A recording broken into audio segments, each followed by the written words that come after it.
Hey there, folks. Welcome back. As I think I told you, my guest is Rod Martin. Rod Martin, welcome back. You, I don't, I want to ask you, let me ask you before we get into the amazing stuff that you've been writing on X. How do you do so much of what you do? Because I'm amazed at the variety of stories that you put out on X. You frame them. It's very reader friendly. You kind of break down the news for people in a beautiful way. How did you get into doing that? Because I'm so impressed by it, and I want people to know about you and about rodmartin.org, which is the website. But how did you get into this? I mean, I assume you have a large staff, but you're the guy running it. Well, I do have a great staff, and Guillermo Aragon is our chief strategy officer at Martin Capital. Rob Dotson, Christina Murphy, who's our executive vice president and deputy general counsel, Michael Clerkin, general counsel. All these different incredible people who make the Martin Capital team sing. Most of the writing is me, but it's analysis that we'd have to do anyway. We're very intent not just on investing in technology, but understanding the world that technology applies to and will be affecting out for decades. And we want to shape the human future in an appropriate, freedom centered, God honoring way. And you don't do that hit or miss. We have schlepped toward Gomorrah for a very, very long time. The conservative movement has had a vision of what it's against, but not necessarily always where it wants America to go. And we have a very specific vision of that, and we want to make it happen. So, anyway, the analysis is just adjunct to that. It's something we have to do anyway. We just wouldn't necessarily put it in written form. Well, I want to talk to you about Iran. You posted recently about Iran. And again, to frame this for people, Iran under the Shah was not an Islamic theocracy, which it is now controlled by mullahs. It was a Western leaning nation, a Western friendly nation. The Shah was authoritarian. He was not George Washington. But since the mullahs, starting with Ayatollah Khomeini, took over that nation in 1979, many of us have hoped that somehow that country could throw off the shackles of theocracy, almost literal shackles in the case of theocracy. You, in a post on X, said that you think that's happening. Now, I have talked about this. I know that there are many people converting to the Christian faith in Iran. There's a ministry called Iran Alive Ministries. I had the head of that, Hormoz Shariat, on here a number of times. There are things going on there that you don't read about in the news. And you posted a number of things to give us hope. So tell us about that. Well, as you know, just because we get a freer system doesn't necessarily mean it's good for Christianity. We're seeing a lot of deaths of Christians in Syria now, even though I have a lot of hope for where Syria is headed compared to where it was. It's been bad for Christians so far the last few months. Iraq was mostly bad for Christians. And so that's disturbing, that's concerning, that's a matter of prayer. But Iran, I think, has tremendous hope. There have been tremendous numbers of conversions there. The stories are just extraordinary. And Reza Pahlavi is just a really good guy. He's Western educated. His wife is Western educated. Excuse me, She's I been a think you need to human rights clarify. scholar. We're talking about the son of the late Shah of Iran, Reza Pahlavi. Yes, he is the crown prince. He was actually named the crown prince the year I was born in 1969, which is also the year, of course, that King Charles became Prince of Wales. So, apparently a big year. We also walked on the moon. But Reza Pahlavi would have been the Shah in the early 80s because his dad died in exile very quickly. He already had cancer before he was overthrown, and all of a sudden it just metastasized and he's gone. So this is a guy who as a young man might or might not have been a great leader for the Iranian people. He probably would have been in exactly the mold of his father, who was a really great leader for Iran, but certainly not what we would hope for. Today, I think there's a very real possibility that with the opposition united around Reza Pahlavi, there's a very real possibility of a constitutional monarchy that looks a lot like Spain or Great Britain, perhaps, that results in a thoroughly free country. And they are adamant that it be a secular government, not a secular country, obviously. People will be free to worship as they choose. But that's a huge opportunity for Christianity. And it has worked better in some places than others. Obviously, we're still about 1% Christian in Japan versus about half of South Korea. Sometimes it works, sometimes it doesn't. But without freedom, you don't have an opportunity to preach the gospel. And so that's an exciting thing for us, but it's an even more exciting thing for Iran. Christianity would do a lot for Iran, but aside from that, freedom would do a lot for Iran. And Iran used to be our best ally in the Middle East. They could be again. Okay, this is big news, and you break it down in your ex post. You said that, and I mean, look, when the United States bombed those three nuclear sites, that followed Israel bombing them, taking out some of their military leaders. The idea is that they have recently been severely weakened. And that the hope, of course, is that into this weakened state could step some forces for the good. And you're saying that those folks have been meeting. You mentioned, obviously, Reza Pahlavi, who's the crown prince, the son of the late Shah. But you say that there have been people meeting and planning, strategizing, taking that country back. Yes, the opposition is pretty well organized. It's thinner on the ground inside the country than anyone would like, of course, but the real problem there is fear. That's always the issue in any totalitarian system, people being afraid they're going to get their head chopped off if they do anything against the regime. But as things stand, faith in the Iranian regime is really at an all-time low. These guys just promised and promised and promised for years, if not decades. They had the world's leading air defenses. Well, the Israelis took those out without losing a plane. We're gonna take the battle to Israel. Well, you fired 300 ballistic missiles in a day, and they all got shot down. That's really working. We're rebuilding what amounts to an Iranian empire in the Middle East. Well, Hezbollah is rolled up. The Houthis are reasonably well contained. Hamas is on its last legs.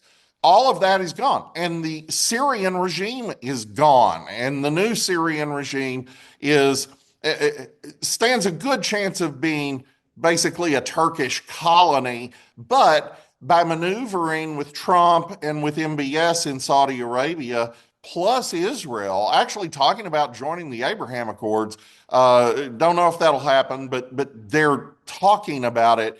They have the potential to triangulate where Syria can actually get some breathing space.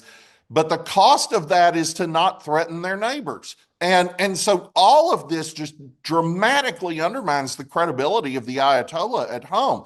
All of these things that the people were promised were showing the greatness of Iran are collapsed. And then you capstone that with some B-2 bombers hitting Isfahan and Natanz and Fordo. And the Iranian foreign minister admitting those sites are now destroyed.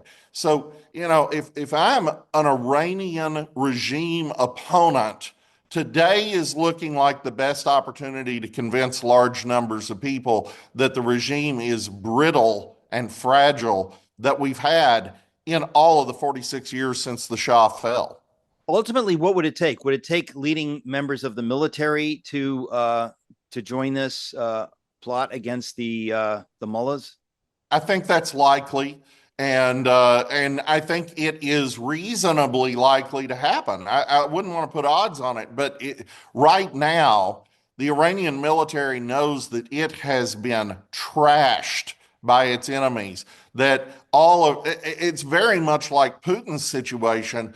Putin believed all these lies about his own military, and I think some of his generals did too. And they're going Okay. to take Kiev in 3 days, and Well, they're going to hang on. Finlandize We're going to it, go to a and none of break. that We'll happened. be right back with Rod Martin. Don't go away.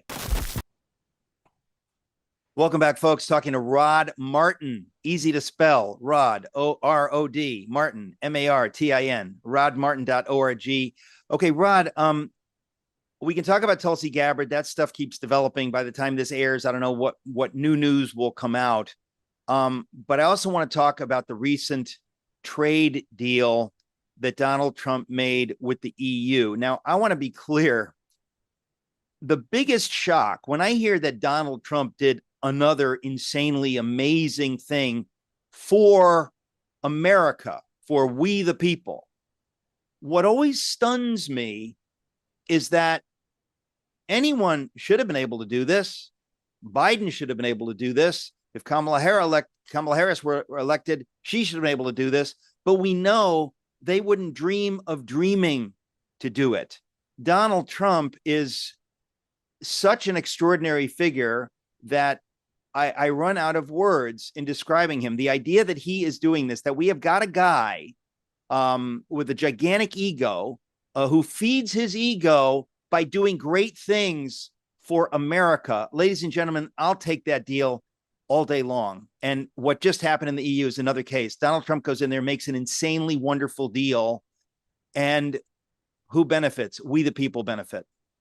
Well, we really do more than any trade deal that's ever been made. It's really quite remarkable. But to address your point, yes, nobody before Trump could have done this or would have attempted this because most people, well, actually all people are mostly consistent with their own presuppositions. And the presuppositions in the Beltway on foreign policy have pretty much been we're big and bad and we can run roughshod over the American people. But to the rest of the world, please don't hurt us. Please don't hurt us. And, obviously that's not true if there's a small country that they think they can push around. And Saddam Hussein's Iraq certainly qualifies for that. Afghanistan certainly qualifies for that. But Russia, oh my goodness, that's just the end of the world. Well, I'm here to tell you, Russia has an economy smaller than Texas. So that was always a stupid calculation. And we were talking just before the break.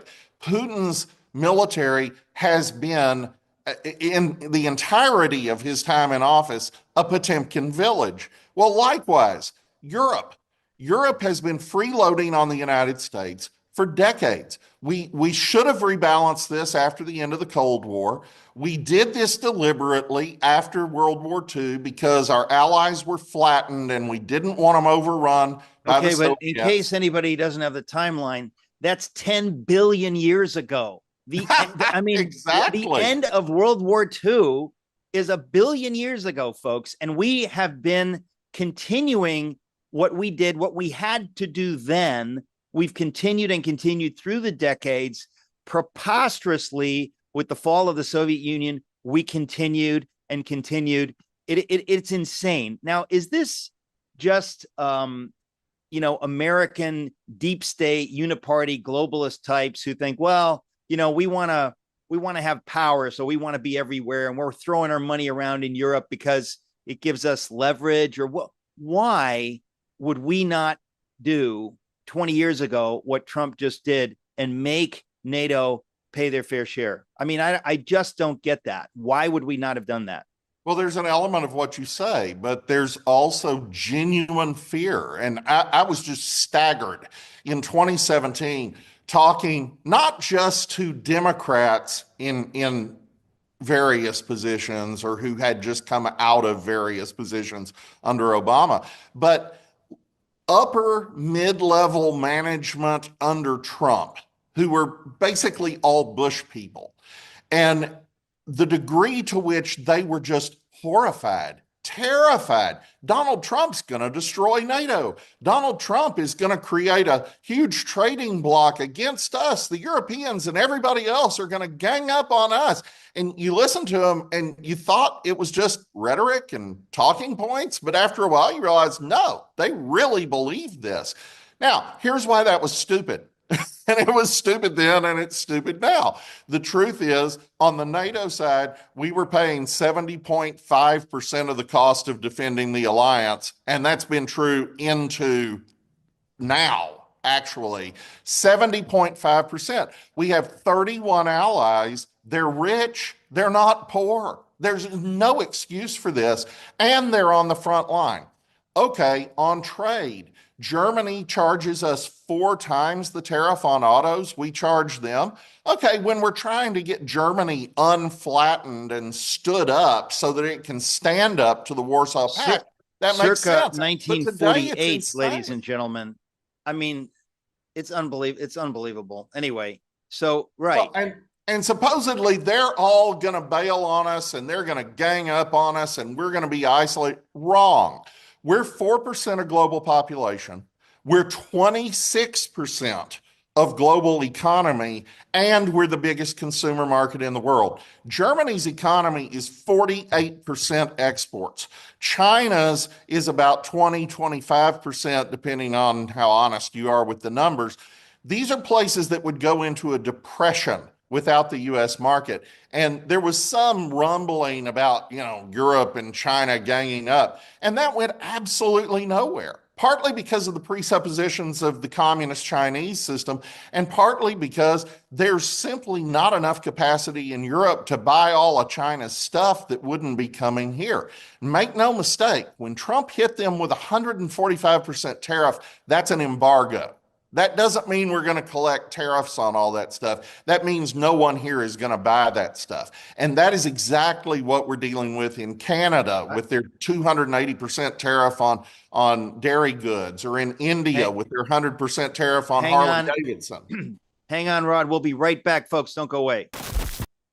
Folks, I'm talking to Rod Martin, rodmartin.org. Okay, Rod, we've been talking, about trading with the Europeans and NATO and all this stuff. But what is in this great deal that President Trump, God bless that man, that he has just made? What is in that deal?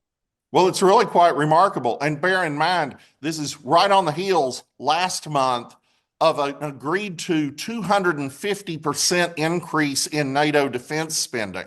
So they're already paying this huge amount of new money that they needed to and they should have done, but now they are. And then we come in with this trade deal. Well, right off the top, 15% flat rate both directions.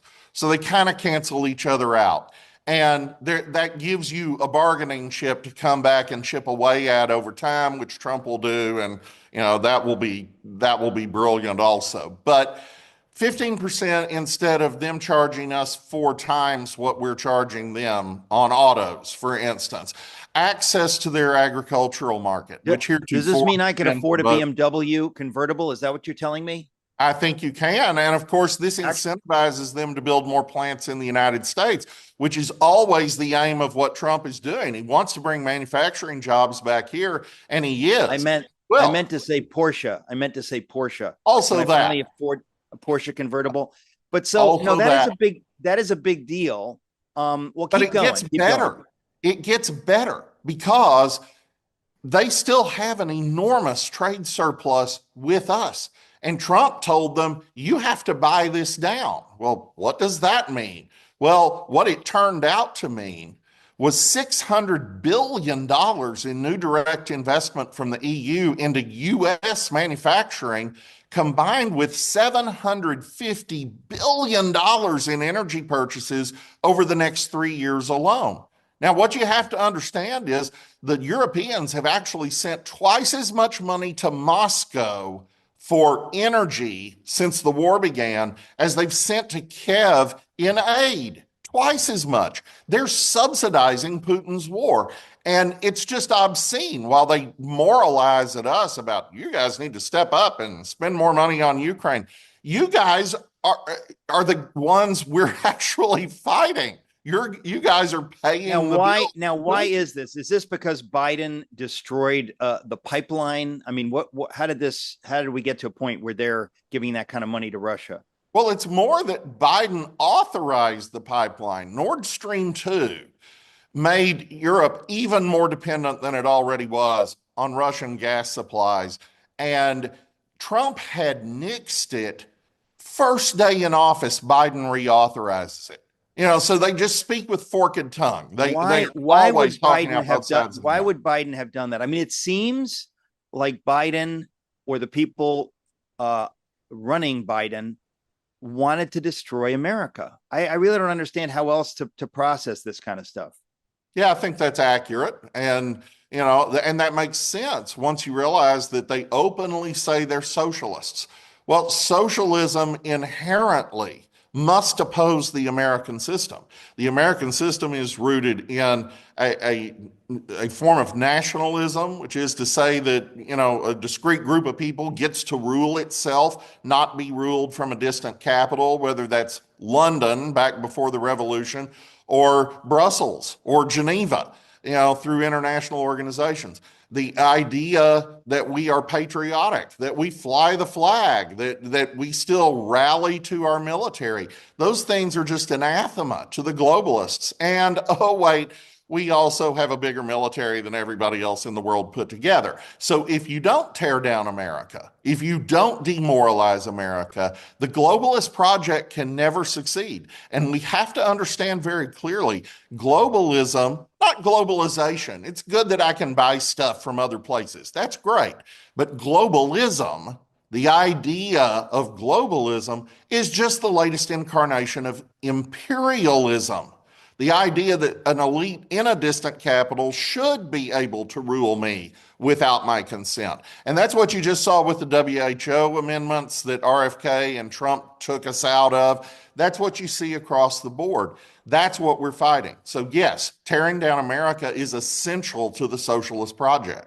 But it is, a lot of people just don't get that because it's too horrible to think about.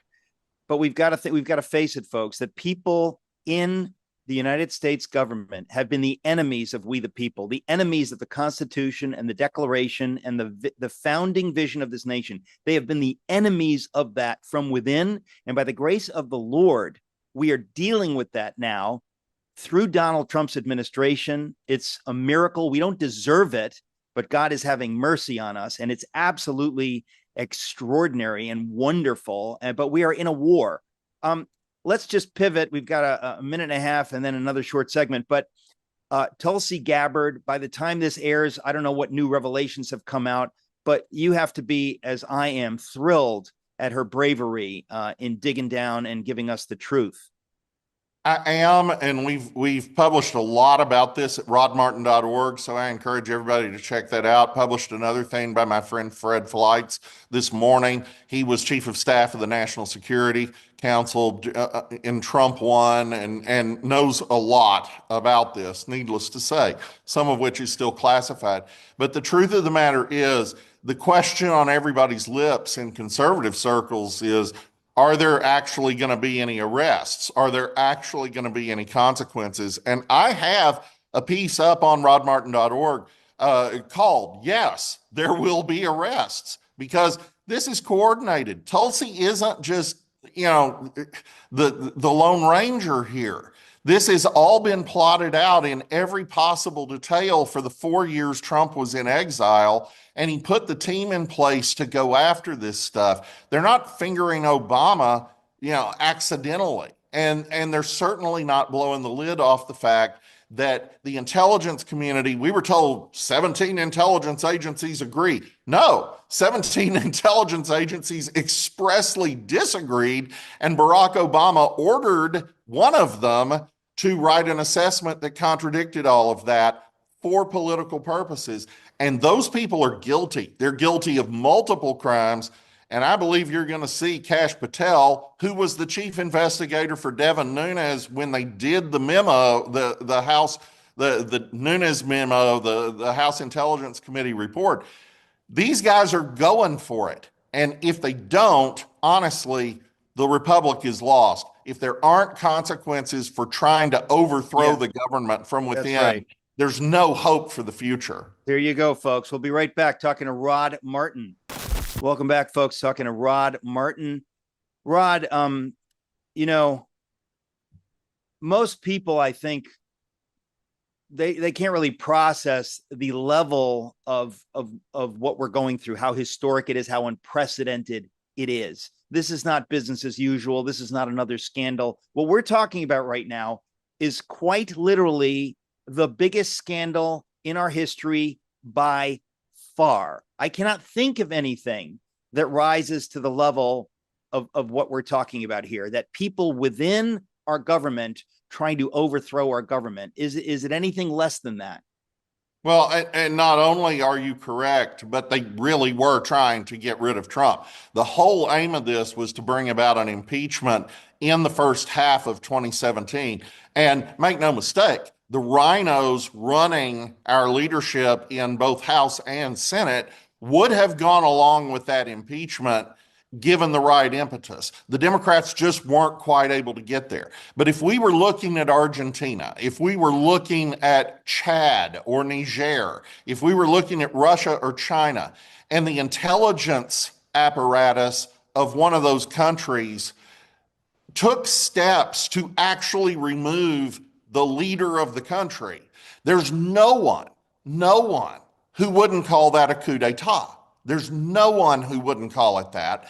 That's what happened here. It was a slow motion coup. It could have been a very quick coup, actually, and it would have used the forms of the democratic process, but not the substance, which is exactly what you see in the end of the Roman Republic. They continued the forms of the republic, but the empire was already established. All right, but the issue here is that in a free country, such as we have been by the grace of the Lord, you have a press, you have freedom of speech. Our media has been complicit, sounds even too passive for what they have been.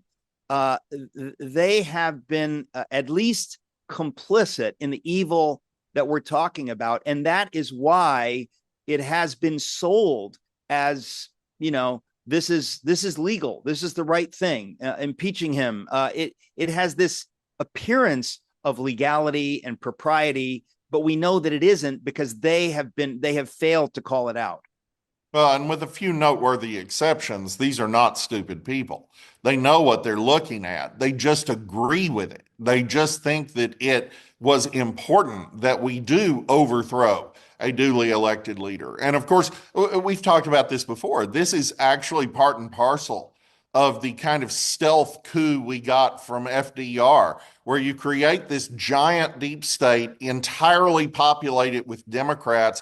And it doesn't matter that you elect a Republican as president once in a while because he's so hamstrung and they just keep doing what they believe in regardless of his directives. Nothing ever really changes. Well, here, they got a president in Donald Trump who was actually meaningfully trying to change things. And that was the one thing that can never be allowed. So they tried to kill him. Ultimately, literally. Well, that's the point. And they would have gotten away with it if it weren't for these meddling kids, as they say at the end of every Scooby-Doo episode. They would have gotten away with it. They should have gotten away with it. But I really believe by the grace of God, who acts in history outside of time, acts in time nonetheless, we were able to avert what ought to have happened. And we're now living in a new age. The fact that Donald Trump was miraculously saved from death in Butler, I think that's God's way of saying, I have a plan for this nation and for the world. So I'm hopeful, but we're in a war and we have to fight and pray. Rod Martin, always a great joy to read what you write and to have you on this program particularly. Thanks for being on. Thank you. It's great to be here. All right. So this will air tomorrow or Wednesday at the latest. But just, yeah, great to see you. Great to read your stuff. You're a great encouragement. Thank you. Wonderful. Thank you. Yeah. I appreciate you having me on. Well, it's a joy. Thank you, Rod. Talk to you soon. Okay.